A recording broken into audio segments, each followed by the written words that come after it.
Most small businesses believe they lose federal contracts for two reasons. They think they're too small, or they think they don't have the right connections. I want to tell you something, and once you hear it, I think a little weight is going to come off your shoulders. That's almost never why you lose. You lose the contract in how you read the solicitation. The winner is usually decided before a single price is submitted. At the moment, someone either understood the RFP or didn't. Everybody's competing on the same things. Lowest price, biggest past performance, who knows who. That's a crowded, noisy fight. Here's the good news. The way you actually separate yourself isn't expensive or complicated. It's boring and it's powerful. You become the company that reads the solicitation better than anyone else in the room. Here's how H&C learned that, and I'll be straight with you. Part of it was learning the hard way. Early on, it's tempting to treat a solicitation like a reading assignment. Skim it, find the scope, price it, send it in. And you can do everything else right. Be certified, be capable, be hungry, and still come up short because you missed something the document was telling you all along. The shift that changed things was simple to say and hard to do. Stop treating the RFP as a description of the work and start treating it as a compliance map.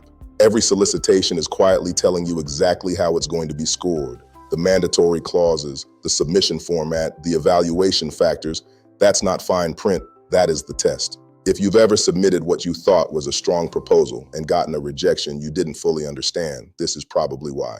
It usually wasn't your capability. It was a requirement buried on page 40 that never made it into your response. So here's the method H&C uses on every solicitation before we ever decide to bid. And honestly, this is my favorite part to walk people through. 3 steps. 1, isolate the mandatory clauses. Go through the solicitation and pull out every shall, every must, every required certification, format, and submission instruction. Not the marketing language, the obligations. If it can disqualify you, it goes on the list. 2, map every clause to a deliverable, an owner, and a due date. This is the compliance matrix. One column is the requirement, the next is what we have to produce, the next is who's responsible, the next is when it's due.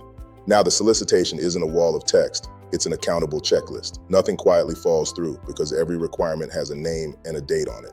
3, flag the top risk hotspots before we commit. Where's the tight deadline? Where's the requirement we can't fully meet? Where does the compliance burden outweigh the margin? Those flags turn a gut feel, let's go for it, into a real bid/no bid decision.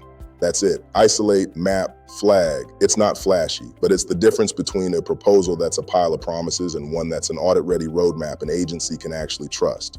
And here's the part people miss. Seeing the map isn't the same as walking it. Knowing you should build a compliance matrix and actually running one under a deadline on a live federal solicitation with real money on the line.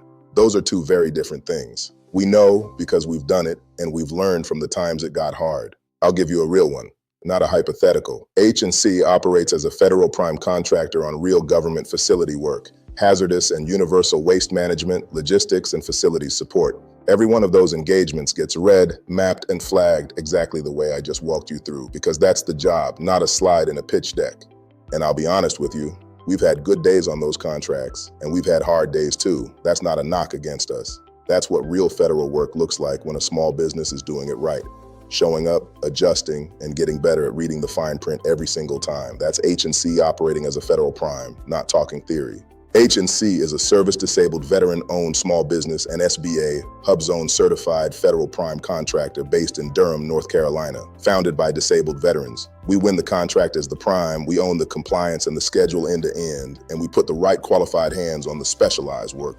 And look, you don't have to figure any of this out alone. That's really the whole point of working with a team that's already been through it. So if you're a small business or a prime staring at a solicitation right now and you're not sure whether the risk is in something you haven't spotted yet, that's exactly the problem we solve. And honestly, it's the part of this work we enjoy most. We'll take a solicitation you're weighing and give you the honest read, the mandatory clauses, the top 3 risks we'd flag, and a straight bid or no bid recommendation. No pressure, no pitch, just a second set of experienced eyes on it. Reach out through hcprelog.com. Tell us the solicitation you're looking at, and we'll help you read it before you spend a week writing to it. I'm Marcus with H&C Precise Logistics. If this was useful, follow along. We break down how federal contracting actually works, one real piece at a time, so you don't have to learn it the hard way. See you on the next one.